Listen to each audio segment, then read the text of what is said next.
Jeremy Corbyn, the 66-year-old who's represented Islington North since 1983. He's a member of the Socialist Campaign Group, and as a backbencher, he just sneaked onto the ballot paper with 36 nominations. Eileen, Jeremy Corbyn.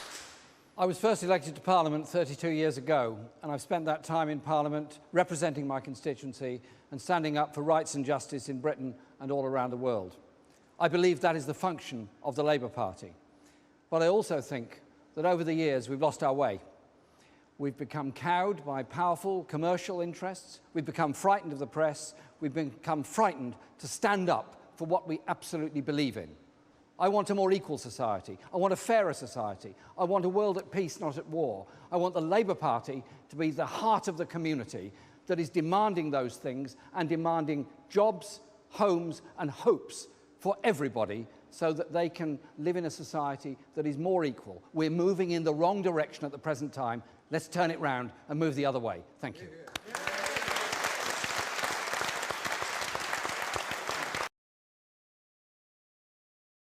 Jeremy Corbyn, the questioner there was pretty clear. He says all of these three kind of sound the same, and they sound a bit like the Tories to him. Maybe you might sound a bit different. Well, I've never considered myself very much part of New Labour, so let's put that one on one side. There were some serious problems with the way in which Tony Blair and New Labour approached things. One was to reduce democracy within the Labour Party and the Labour movement by centralising decision-making. Secondly, was the promotion of markets rather than a planned economy or any level of planning in an economy. So we ended up with a greater sense of deregulation than we should have had. But thirdly, and this is the elephant that's in this room and everywhere else, why did Blair have to get so close to Bush that we ended up in an illegal war in Iraq and we're still paying the price for that?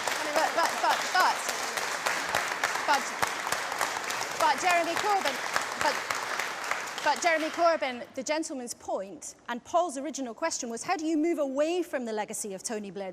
Perhaps some people might think there's not much point in rehashing what happened in 2003. The party has an opportunity now to rediscover its principal roots, rediscover the issues of equality, rediscover the issues of public service and promotion of council housing in order to solve the housing crisis, which Andy mentioned earlier. I think we've got the opportunity to do that now. But if we're just going to say, well, this policy needs changing a little bit, the Tories will do this, we'll do this, and it's sort of endless triangulation to get yourself to some slightly better position, doesn't work. People are looking for some fundamental change in our society that gives them real security. Real security comes from work, comes from decent public services. Those are the things I want to look at.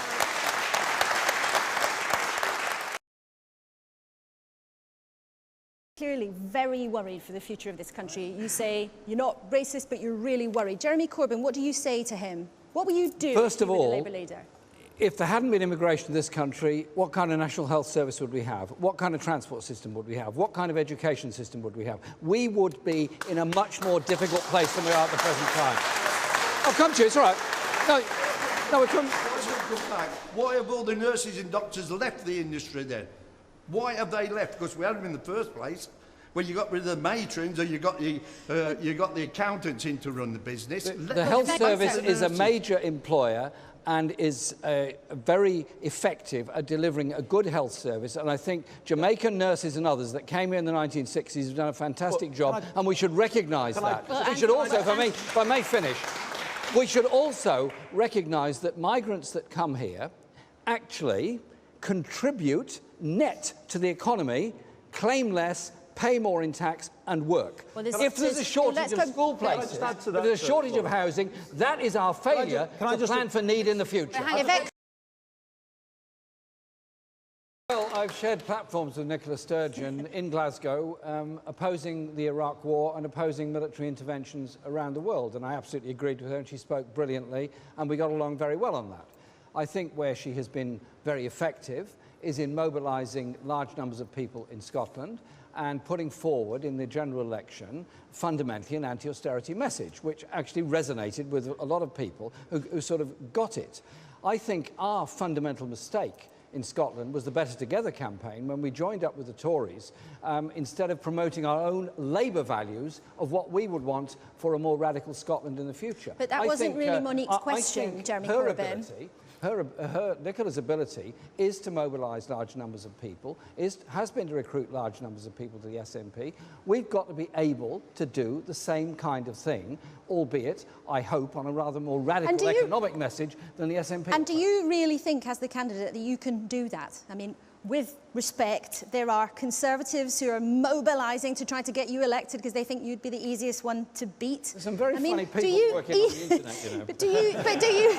But do you seriously really think that you have a chance of winning this contest with great respect, because you had to have nominations borrowed even from your other MP colleagues? They were lent. Okay, put it that way. They're not to be paid back. I was nominated, and I'm putting forward a point of view that I believe is shared by a considerable number of people about the agenda and the direction in which the Labour Party should move in. We are not about personalities and individuals. We're surely about the strength of a movement. I think people have had about enough of personality politics. They want something much more about movement politics. But the gentleman there... Okay, thank you. Jeremy Corbyn, straight to you, shaking your head vigorously. No, it is not the most important thing. The most important thing is to ensure our community has a health service, has an education service, people are decently housed, and young people have abilities to go into work and develop themselves. Why is it in Britain today the 100 richest people equal the total wealth of 30% of the population? That is fundamentally wrong. Why have we consistently lowered corporation tax when we should have been maintaining it in order to have some fairness of tax income? I ask that question. Why, in modern Britain, are there so many people sleeping on the streets and begging? Why are there so many people living in desperately poor housing? None of that is necessary. If we had a national crusade to do something about solving the housing crisis in Britain, that's the kind of thing that would unite people. That's the kind of thing that would bring people together. That comes over and above the idea of a budget surplus over a specific time, do it over a longer period, reflate the economy over a longer period, rather than this monetarist idea that you've got to balance the books within 4 or 5 years. Well, if you look at the Tory record for the past 5 years, there have been huge cuts in public service. Large numbers of public sector workers have lost their jobs, have gone on to get work on 0 hours contracts and lower wages. We are spending billions every year on in-work benefits because the wages are so low. Therefore, we should raise the minimum wage to the living wage level. That saves money and is fairer in society. But voters didn't believe you. We're also spending a vast amount of money on housing benefit to subsidise overpriced private sector landlords all around the country. There are issues about the role of government and regulation in order to actually reduce expenditure and improve people's living standards at the same time.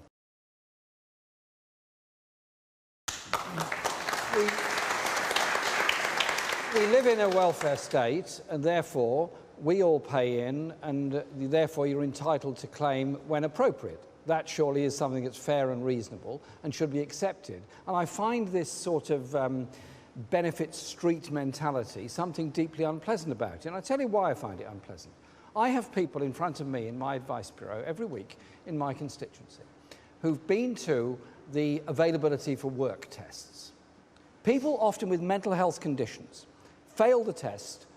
Some, not in my area, but in some places people have committed suicide as a result of it. Some have been through the most unbelievable horror stories as a result, and eventually they get the benefit back because they weren't actually capable for work in the first place. Why have we got the cruelty of that particular system? I think we need to look at the issues of poverty, look at the issues of availability of jobs, and look at the sanctions that are applied frequently. In my area, 2,000 people were sanctioned. Most of those sanctions lasted. This is where all benefits are removed because it's claimed you weren't trying to find a job, when in reality they actually were. I think we just need to look at the issue of eliminating poverty within our society and creating more jobs so people can go to. Well, people should not become homeless because they lose their job. They should not lose their home because they've been sacked, maybe unreasonably or whatever else. Surely, Andy's right, the system has to be there for everybody, whether they're homeowners or tenants. To avoid the personality argument, I think there should be an opportunity to elect or not elect the Labour leader regularly every 1 or 2 years, so that we don't go into this idea, the leader's vulnerable, you've got to get rid of the leader, or don't get rid of the leader. The system is already there in place. Bring back democracy into the Labour Party and the Labour movement.